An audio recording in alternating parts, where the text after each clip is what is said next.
Anthony Korahais, I hope I'm pronouncing that correctly, healed himself from clinical depression, low back pain, anxiety, chronic fatigue using the ancient Chinese healing art of Qigong. Since 2005, he's helped thousands of people get remarkable results with their own stubborn health challenges. Today, he's the director of Flowing Zen, an international organization with 40 certified instructors and students in 45 different countries. His website is flowingzen.com and is home to one of the most popular Qigong blogs in the world and offers over 3 books worth of free articles. Anthony was one of the early pioneers of online Qigong classes. He brought his brick and mortar studio online in 2013 because he passionately believes that everyone in the world should have access to quality Qigong instruction, no matter where they live. So let me bring you on, Anthony. Hi, welcome. Hi. Thank you. Thanks for having me here. Yeah, it's great. I'm happy to. I guess I'm always happy to talk about this topic, but I feel like it's even more important right now. So thanks for letting me do this. Yes, and Qigong is so wonderful. I want my audience. I've been kind of sharing information on my Facebook page and talking to some of my patients about it, but a lot of people don't know anything about it. They don't know where it's from or what good it does for us. So I did share a little bit about your background, but can you expand a little bit about how Qigong has helped you with depression and anxiety, as well as a brief description of what Qigong is? Sure. Okay, so Qigong is an ancient Chinese health practice. It's a form of moving medicine, and it's very easy to do, which is why I love it and why so many of my students love it. My own personal story was that I never in my life imagined that I would end up being a teacher or an expert in an art like this, but I was in trouble. I was struggling with depression, anxiety in particular, and I had already been involved in the martial arts in college, and I made my way very gradually to Qigong. In fact, I started with Tai Chi, and I found that, like many people, I prefer Qigong because it's simpler and I just get better results with Qigong. So my story is basically, I tell people all the time that that Qigong saved my life. In some circles, people really don't understand that because what I'm talking about is depression. I think in this circle, that'll be much more easily understood because, I was on a very dark downward spiral with depression and anxiety in my 20s. And, there are many wonderful solutions out there. For me, Qigong was a powerful and much needed solution. And I honestly believe that I would not be here today had I not discovered it.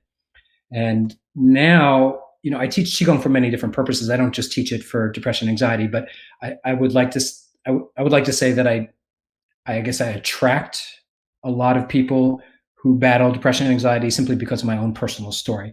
I have students from 45 different countries of all ages. So I obviously have a wide range of different issues they're trying to deal with, but depression and anxiety is a topic that I'm passionate about because of my own story and my own struggle. And because I feel like it's so important to try to give back however you can. But thank you for sharing that. And the way that I came upon Qigong accidentally, I found this video and I thought, oh, my dad would love this. I thought it was like Tai Chi. And he was not interested in it because he thought only old Chinese people do it. So then I decided to watch it, and the history was so fascinating to me. The fact that Qigong was not really released to the general public until the 60s, but it was only reserved for the royal family and the military.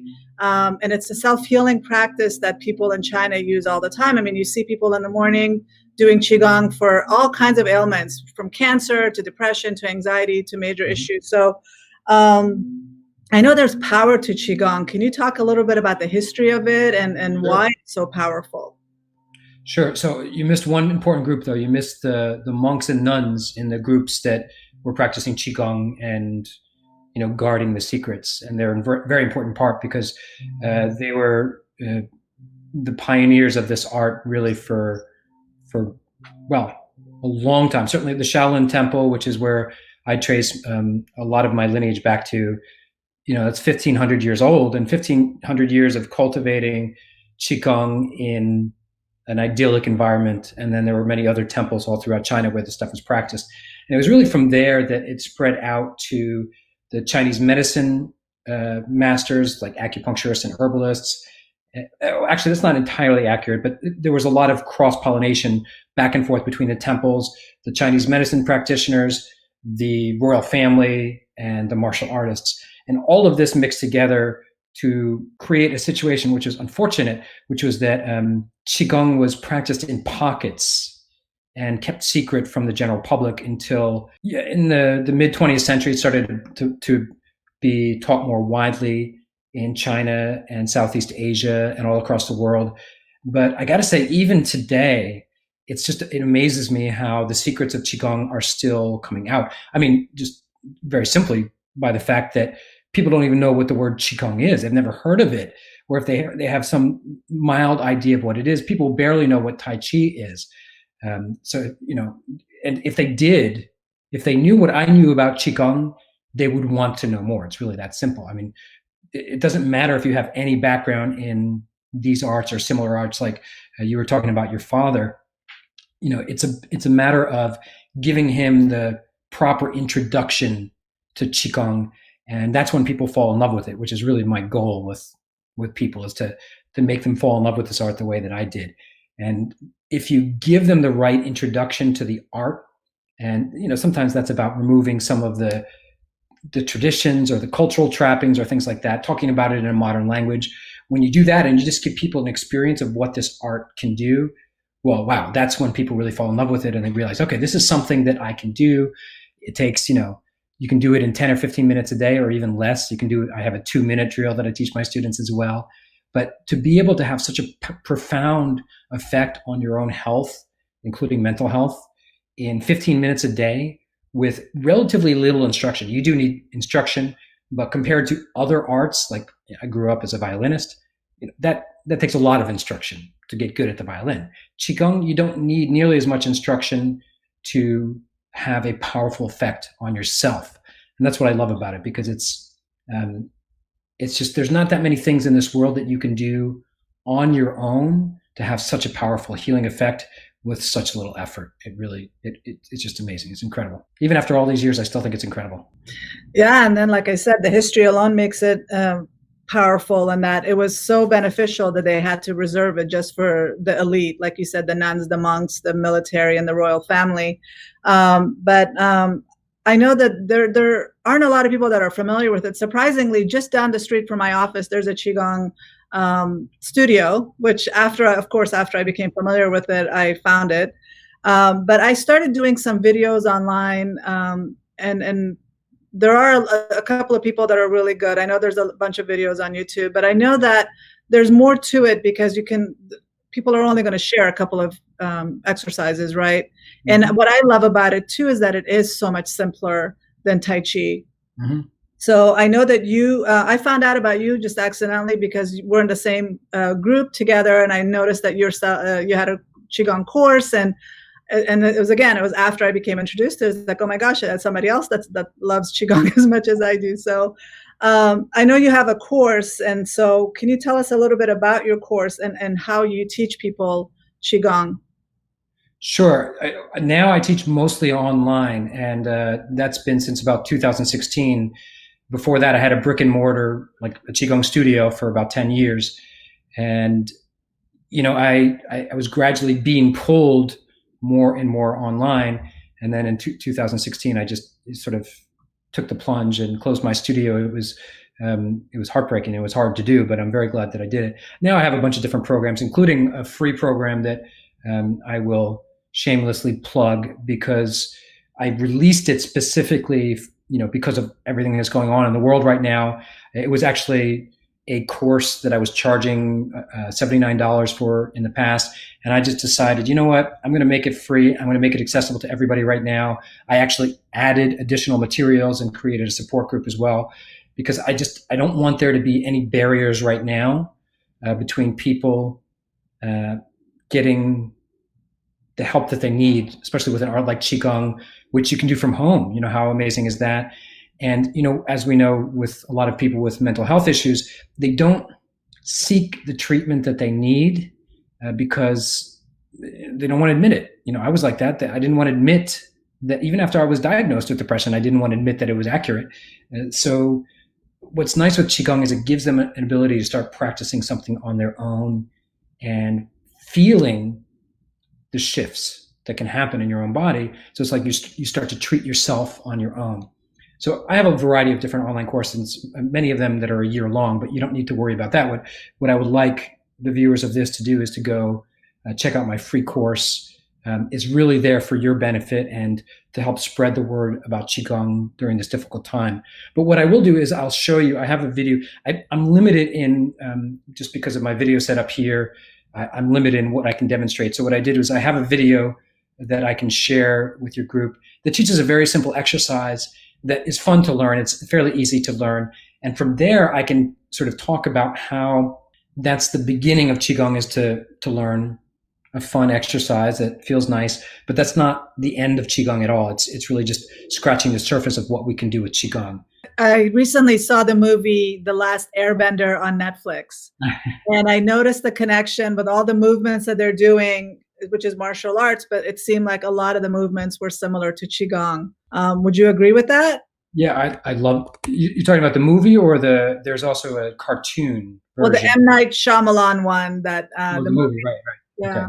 Okay. The movie, yeah, both the movie and the show are based mostly on traditional Chinese martial arts, which of course there's always a crossover. This is the confusing thing, that between Qigong and Chinese martial arts like Tai Chi and other forms of Kung Fu, there's a lot of crossover and it gets confusing. What's really great is that you can sort of take out the Qigong exercises that you need and use them for your own health. This is something that in the past, and even for me when I was learning, I pretty much had to learn a lot of the secrets and the techniques that I know. I had to learn Kung Fu. I had practiced Kung Fu for many, many years in martial arts. So in that sense, yeah, there's what they're using is traditional moves there, and they're beautiful. And there's overlap with Qigong, but is there Qigong in that movie or even the cartoon? Not really, because a lot of people have heard of Qigong or Tai Chi. The problem is that Qigong is much more than just these movements. So if you go on YouTube, which is fine, you go on YouTube and you watch some Qigong exercises, maybe you do a few and, this feels kind of nice. But I tell you, because I teach a lot of intermediate and advanced Qigong students. So these are people who have been practicing Qigong for many, many years. Actually, in some cases, I've been doing Qigong for over 2 decades, but in some cases, my students have more experience than I do. They've been doing for 3 decades, for example. And the reason they come to learn from me is because I'm teaching the secrets underneath the form of Qigong. And I'm even teaching a lot of those for free in that course that I mentioned. So go check that out. These exercises that I teach, these moving and breathing techniques that I teach, it's just the beginning of Qigong. Just like if you're learning sitting meditation, the posture that you're learning is just the beginning. And even the breathing that you might learn is still just one aspect. There is so much more depth to an art like sitting meditation and also Qigong than what you see on the surface. So this is the mistake that people make. And this is a passionate topic for me, because in my case, had I not learned the secrets underneath the surface, like I said, I might not be alive. Maybe I would have found an alternative solution, but I had sort of committed to Qigong as my solution. And had I committed to Qigong without the secrets of practicing it as an internal art, I don't think I would have gotten the results that I've gotten. And I see the same thing in my students, that even if they've done Qigong for say 10 years, if they've been neglecting some of the invisible secrets of the art, and then we just correct those mistakes. If you do this, do that, do this, this is where the instruction comes in, then their results start to skyrocket. They just get much, much better results. So, when people say like, oh, is this Qigong or is that Qigong? My answer is, well, I don't know. I can't, it depends on what they're doing on the inside. And you can't see that. So really the only way to gauge whether or not it's good Qigong is what kind of results are they getting? What kind of results is the teacher getting, and what kind of results do the students get in general? That's I would say the most practical way to gauge something like this, is to basically look at the benefits of both the teacher and the fellow students, and then to gauge your own benefits as you take your first steps through this art. I'm a little biased because my students get quick results, but within 30 days, you're not going to solve all your problems in 30 days, but within 30 days of regularly practicing for 15 minutes a day, you should see clear benefits. Like, you may have to track those benefits, but you should see clear benefits. And that's a good sign that you're headed in the right direction. Generally speaking, in a lot of the Qigong exercises I teach, we breathe in gently through the nose and out gently through the mouth. And softness, physical softness, and also mental and emotional softness or flexibility, relaxation. All of this is, these are standard features of Qigong and things that we're really, these are some of the tips that help us to get the results. And when we follow all these various tips, put all the pieces together, in the Chinese tradition, we would say that we get the qi, or the internal energy flowing. It's funny, you were mentioning hormones earlier. So I like to talk about Qigong in modern terms. So hormones would be one of the things that in a modern language, they didn't have the concept of hormones per se in ancient China, but they had this concept of energy flowing in many different ways. And really, if we look at Chinese medicine, of which Qigong is a part, it's like a direct translation, like hormones, cerebrospinal fluid, certainly blood, synovial fluid, digestive juices. All of these are just different aspects of the internal energy. The Chinese just didn't have microscopes, or they didn't have a concept of these things. So they talked about it in sort of more poetic ways in terms of getting the energy flowing.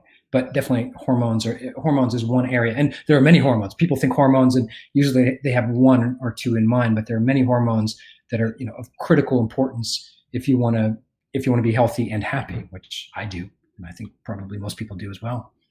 Yeah, and a lot of times when people think about hormones, they think about it's just for women, right? That men don't have hormones, but men's hormones also get out of whack. And so, of course, yeah. I mean, I think it's easy for men to, if you want to talk about hormones for men, they think testosterone, especially as they get to be my age. You start to get, I'm almost 50. I'll be 50 in 2 years. And, they start to think about testosterone. It gets harder to build muscle. Maybe they don't have the drive they had before. Well, yeah, some of that is testosterone, but it's also growth hormone and other hormones involved. In the Chinese tradition, what we're talking about is the healthy balance of these hormones, right? So are your hormones sort of balanced? And we would talk about this in terms of yin and yang, the very traditional Chinese circle with the black and the white. And all we're looking for is a balance of your hormones, or a homeostasis, that your hormones are flowing in a natural and healthy way. That's all. Right. And what I love about Qigong is the concept of energy. I've been a fan of acupuncture and Chinese medicine for many years. I had a hormonal imbalance, and just the meridians in our body and the energy blockages that can happen. And what I loved about Qigong, when it really spoke to me, is me kind of visualizing that energy flowing inside my body and me being able to control it. And even if you've watched Kung Fu Panda 3, it's all about the palm, the light in your hand, right? And it's like, that's where the energy, we can actually control the ball. So that's accurate. Huh? That's actually accurate. There's a tradition, there's a point, an acupuncture point right in the center of the palm called Lao Gong, which is a major energy. It's the same system as acupuncture, but certain points are more important in Qigong as opposed to acupuncture. So in Qigong, this point, kind of I call it the Iron Man point, like in the movie Iron Man. This area is very important, as is an area in the lower belly. There are a few points like that are really important. But these movies, they tap into traditional stuff. You can find this stuff in the Qigong and Tai Chi classics, and even just like George Lucas took some ideas from the ancient Chinese classics and worked it into Star Wars. So there are crossover there. What's cool though is that it's real. That the energy you can talk about on many different levels, but the cool thing about Qi, or the internal energy of Qigong, is it's not this fantasy thing. It's not out there, and you can be a skeptic. In fact, I was a skeptic for many, many years. You can be very bad at sensing energy. Some people are just naturally good at sensing energy, and some people are not. I was very bad, but with practice and with a modern approach to an art like Qigong, you can feel the energy. Just about anybody can feel the energy. I have countless students, including a lot of medical professionals.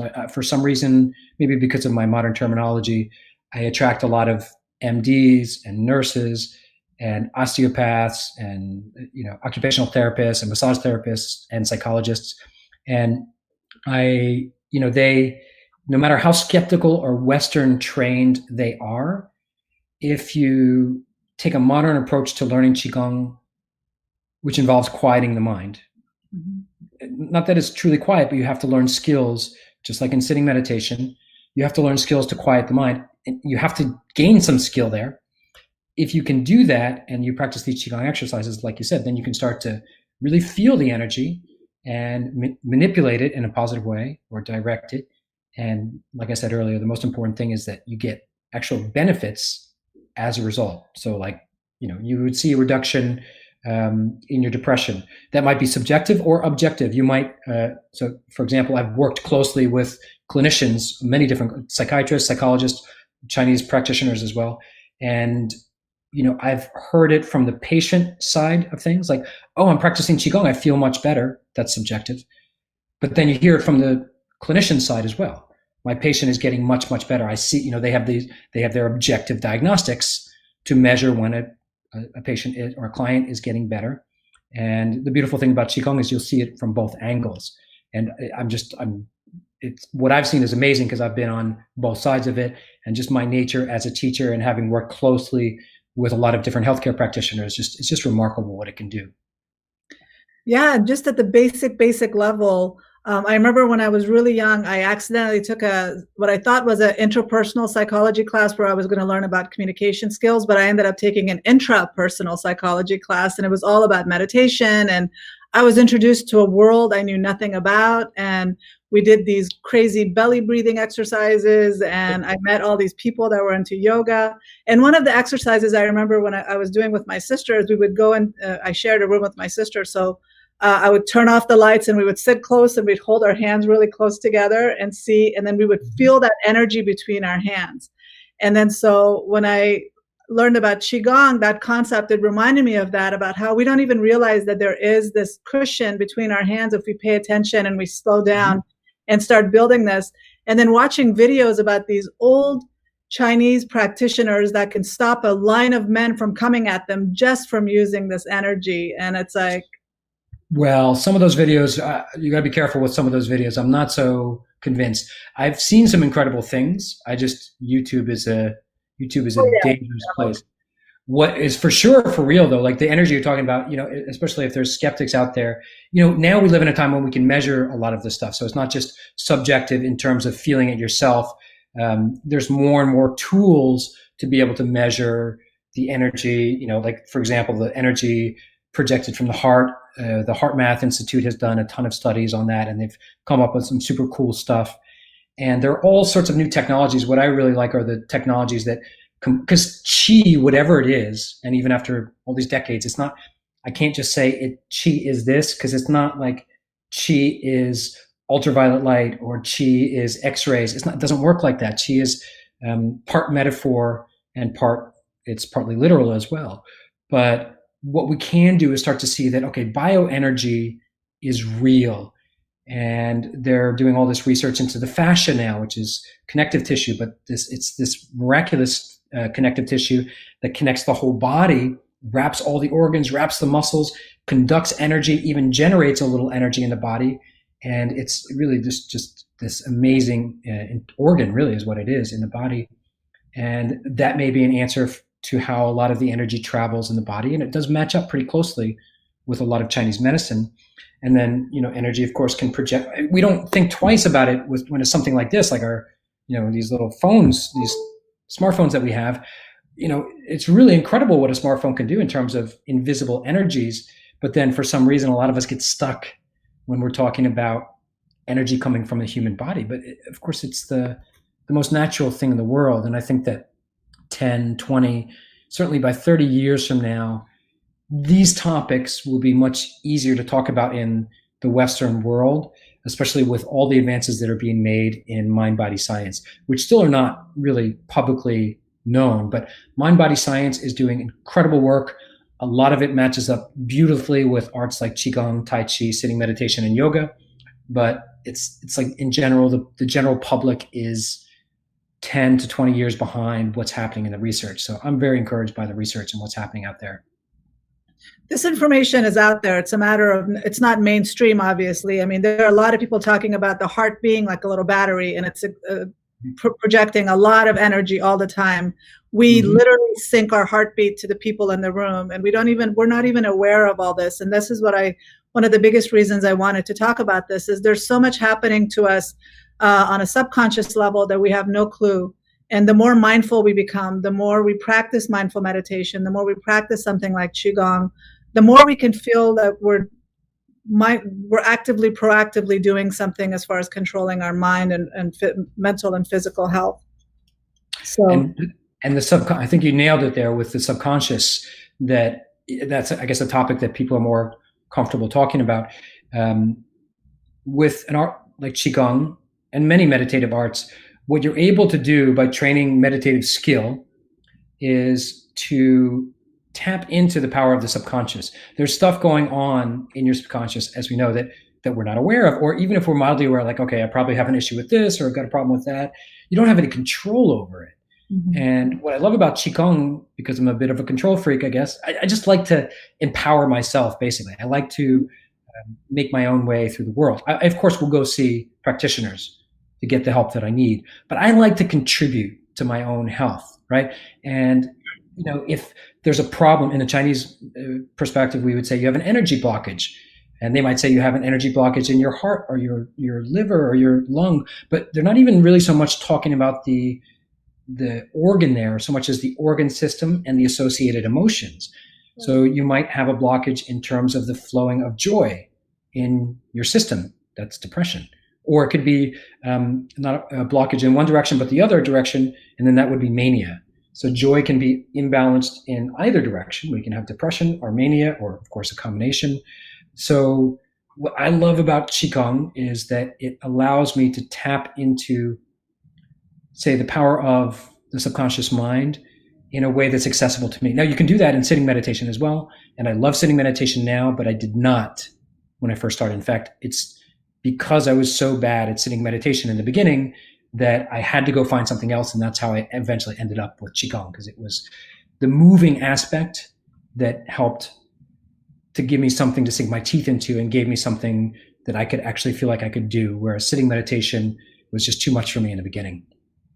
I feel the same way. I have a hard time. And even with yoga, as much as I love yoga and I know that there's a lot of benefits to yoga, I like the stretches in Qigong more. It's simpler to me.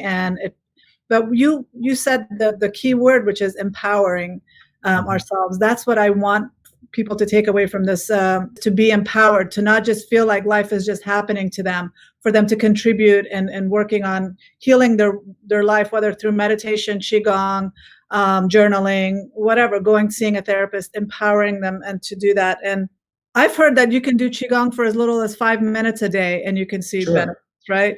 In fact, in a lot of my programs, I just start with getting people to use a 2-minute session as a placeholder, because one of the hardest things for people to do is to create a new habit. Like if you've never done anything like Qigong, it's hard to create a new habit.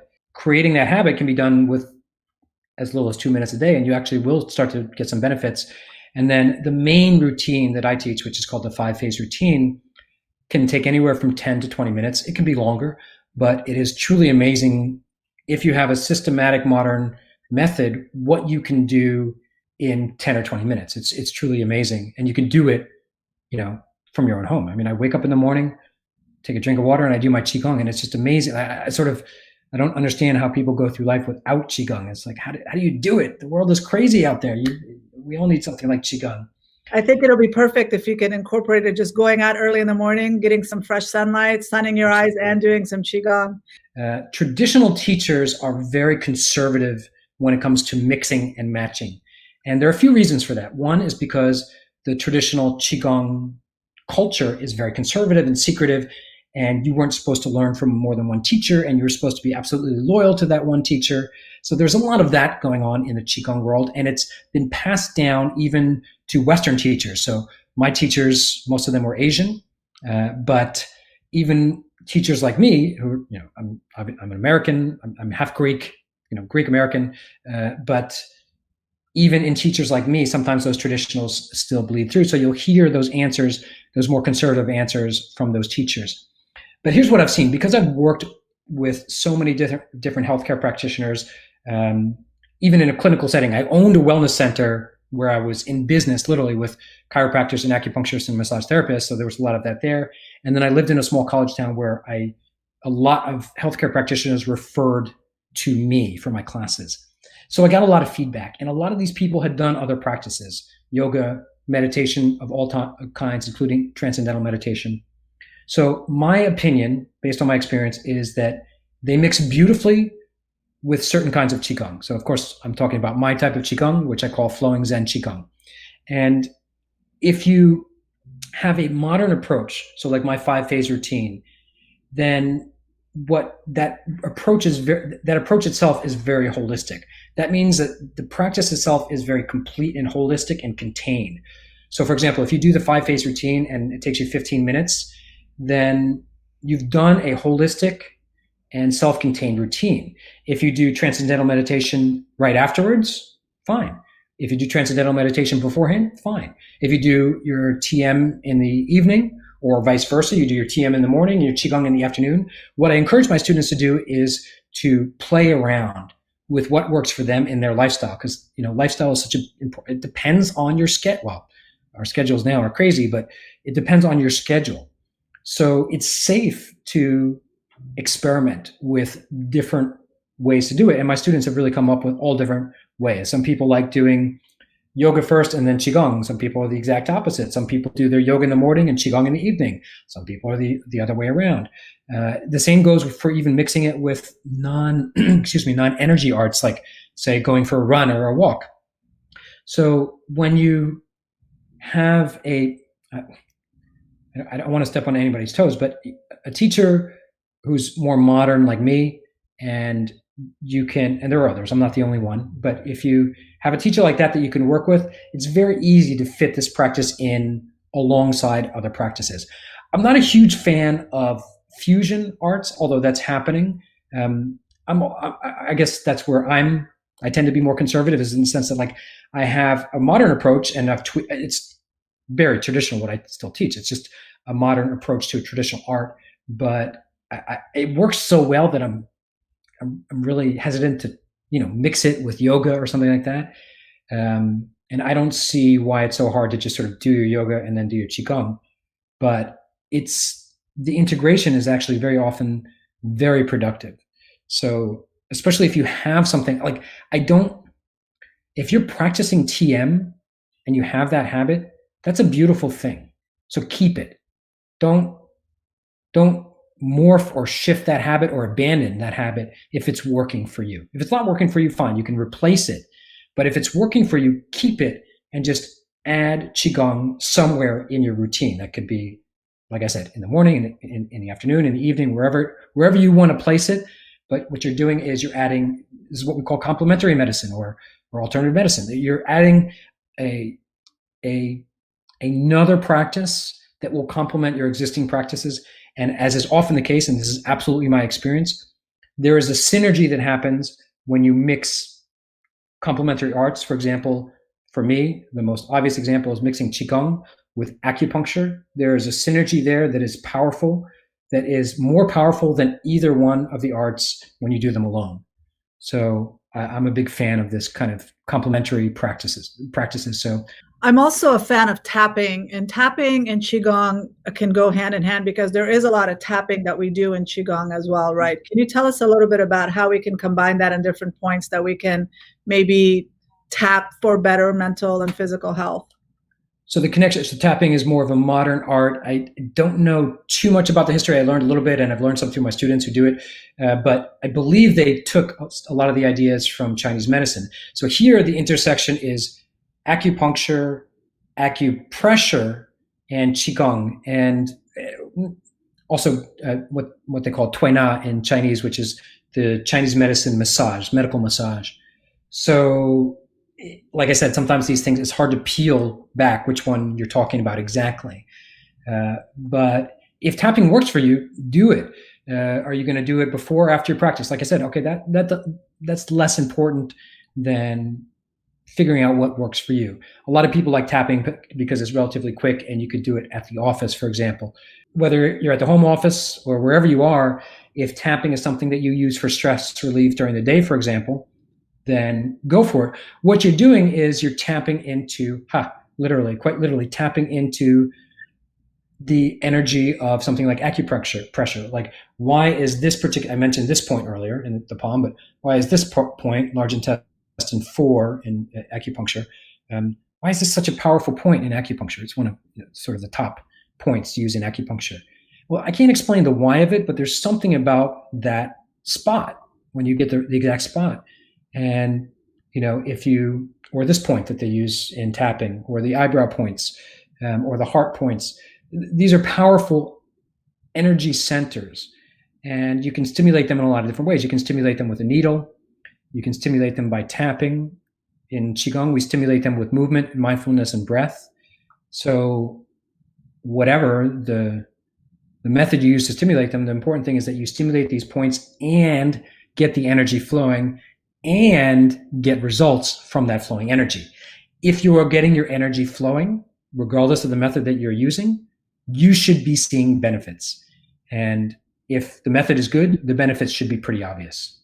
Tapping is going along the same lines as Chinese meridian point, the acupressure points, like you said. And there are different points that are very, very powerful if we know what to do with them. It's just a matter of building your tool belt, your psychological tool belt, and having as many different resources. And when I explain acupuncture, even acupuncture, they haven't really figured out how it works exactly, but a lot of medical doctors are beginning to use it because it does work. I mean, they can literally do surgery with somebody getting acupuncture instead of anesthesia, and it works. They do it all the time in China. Right.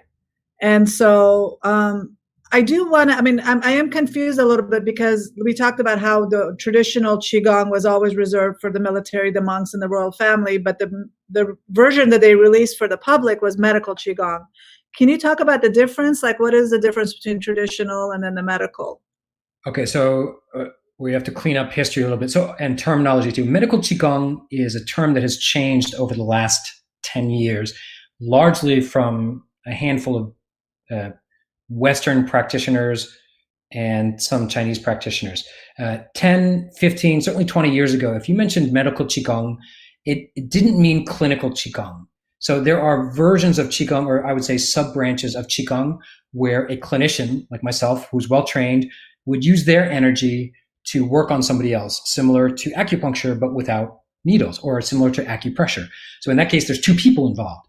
I'm healing somebody else, or really, I'm helping somebody else to heal. But before that, medical Qigong just meant Qigong for medical conditions. So if you're talking about doing Qigong for depression, anxiety, a mood disorder, whatever it is, you'd be using Qigong for self-healing that is medical in nature, as opposed to martial Qigong, which is specifically, for example, to give you more powerful palm strikes, right? Or to help you move faster in martial arts. Those are different types of Qigong for different purposes. So medical Qigong used to mean self-healing exercises for medical purposes. And then a subset of that would be clinical Qigong, where you're working on somebody else. But these days, the term gets really confused and misused, I would say. And medical Qigong often means using your energy to heal somebody else. And that's totally legitimate. That's a legitimate art. It's very deep. It has a long tradition. I'm trained in that as well. It gets a little confusing. And also remember that we're dealing with what the Chinese government, the communist government, has put out to the public over the last 70 or 80 years. And that is, we have to be careful, because most of the traditional Qigong and a lot of traditional arts in China were suppressed and oppressed for many years by the Chinese communists, until they had no choice but to sort of revive these arts. So the Cultural Revolution in the 50s and 60s, many, it's heartbreaking. Many Qigong, Kung Fu, Tai Chi masters were either killed or sent to camps. And that's because they practiced traditional arts, and this stuff was considered poison to Mao. So really, and I myself am an example of this, the secrets of Qigong fled China in the middle of the 20th century. They fled out to the outskirts of Asia, so Southeast Asia, Korea, they fled everywhere but China. Eventually they went back in, or there were still masters in China, but they went into hiding, and you can't blame them. And there are still masters in China who today still won't come out of hiding, won't talk about publicly what they're doing, because they're afraid of the government, because they survived the Cultural Revolution. So what you had is, in, let's say, 1970s, you could find the secrets of Qigong more easily in Hong Kong, San Francisco. Remember, Hong Kong was not China back then. Hong Kong, San Francisco, even New York, Chinatown, or certainly someplace like Thailand or Malaysia. You'd more likely find teachers who knew the secrets than you would in mainland China. Now, what's happened is they've come full circle, and China's trying to bring everything back because of their own healthcare crises, and because they want to embrace Qigong as a national treasure with limits, right? They don't want it to get too spiritual or too political or anything like that. But just be careful when you start to view China as the ultimate source. They are, but we're talking ancient China, so pre-20th century China is really where the secrets were in China. And then because of the political history of China in the 20th century, everything started to flood. That's the only reason I know the secrets, is because I traveled to Southeast Asia, which is where masters has sort of fled. And I'm just very lucky to have gotten a lot of these secrets in a way that even today, it's shocking how people still can't get access to these secrets. I say secrets, it sounds so mysterious. It's really just teaching methodology. It's like, do this, don't do this, don't worry about that. That's what secrets are. But it makes all the difference. Just like with meditation, do this, don't worry about that, don't do this. These things make all the difference in terms of success with especially with an internal art, because what happens on the inside is so important. And I think that's what makes it so fascinating, the fact that they're working so hard to suppress the teachings of Qigong. It's important for us to learn it if we can, and I learn more about it. I'm just so fascinated. I watched so many videos. Like, I think Bill Moyers did a whole documentary back in the 80s about it. Yeah. And just I became so obsessed with it when I learned about it. I started consuming everything I could, and it has a great history. There's a lot of information, and I want everybody to kind of explore it and go find it. So where can people find out more about your courses and about you and what you're teaching? Sure. So the free course is easy to find. Just go to my website, flowingzen.com, and you can just do /free. And that'll take you to this new free. I just released this a couple weeks ago, specifically in response to what's going on in the world. And honestly, it's a no-brainer. You should get it, because it's like, I've never released so much for free. So go grab it for as long as it stays free. My blog is also a great resource and has, I don't know how many, I counted once. I did a word count on my website, and I've got over 3 books worth of free articles. I've been blogging for years on the topic. So there's just a ton of articles. You can just look through them and see, I want to read about this, or I want to read about that, see what I have to say about different topics. And then really the key is to start practicing a little bit. That's why I hope you'll go grab the free course, because I want you to go through and learn enough that you can experience what we're talking about here, because it is a magical art. It's not magic, but it's magical, right? It is unbelievable what we can do with the healing power of our own bodies. I mean, that's the miracle. The miracle is that we're alive. The miracle is that the body can actually heal itself in so many different ways, in the mind. In the Chinese tradition, you never separate between mind and body. They're united, so you don't separate. But when you learn an art like Qigong, you can learn in 3 hours in my free course, about 2-3 hours it will take you to get through the whole thing, total time. Then you can learn more in those 3 hours than most Qigong practitioners throughout history would learn in 3-4 years, in terms of practice this, do this, don't do that. And then you go do that just for 15 minutes a day, and you'll be amazed. So I hope you'll do that. Flowingzen.com, that's F as in Frank, flowingzen.com/free will take you right there. And I hope, may you benefit from the amazing power of Qigong the way I and many of my students have over the years. Well, thank you so much for sharing all that. But let's close off with what are your top five tips of staying mentally and physically healthy besides Qigong? What are some other strategies and tips you want to share? Besides Qigong. There's other things. Okay, no. So mental health is a big thing for me and for my students, and we're always trying to get to the bottom of it. Like, for example, insomnia is a big problem, and is wrapped up in mental health.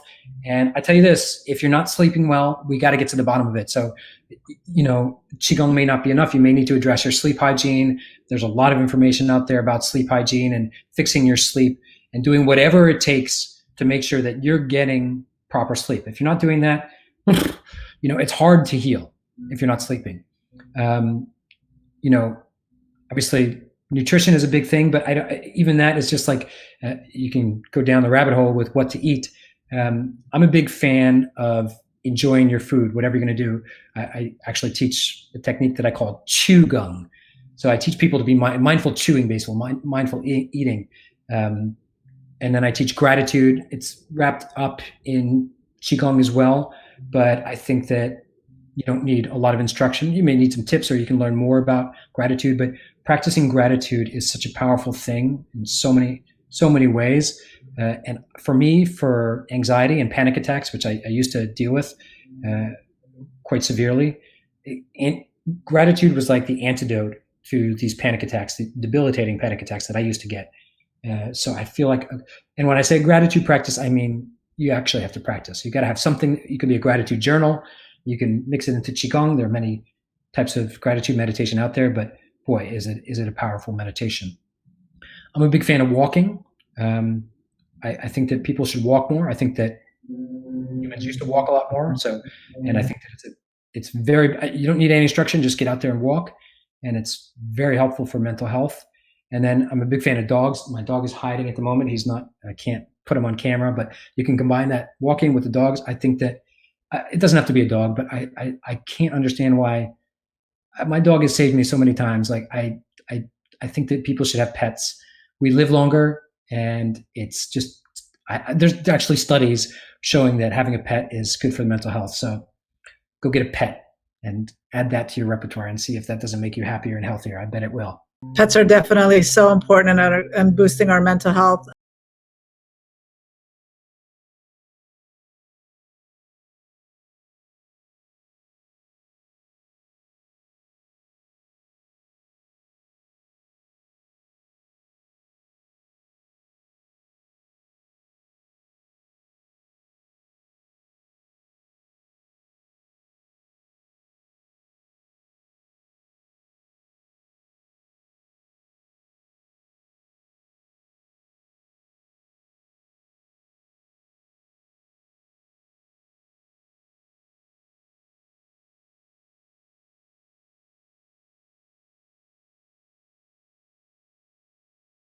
I hope you guys take advantage of the information and the free resources that Anthony's sharing with us. It's really a wonderful practice to get familiar with, and just add it to your tool belt and use it when you can. I think it's a wonderful practice. So thank you so much for coming and joining us and sharing this insightful information with us. Well, thank you so much, Anthony. I hope you have a wonderful day. Thank you so much for having me. You too.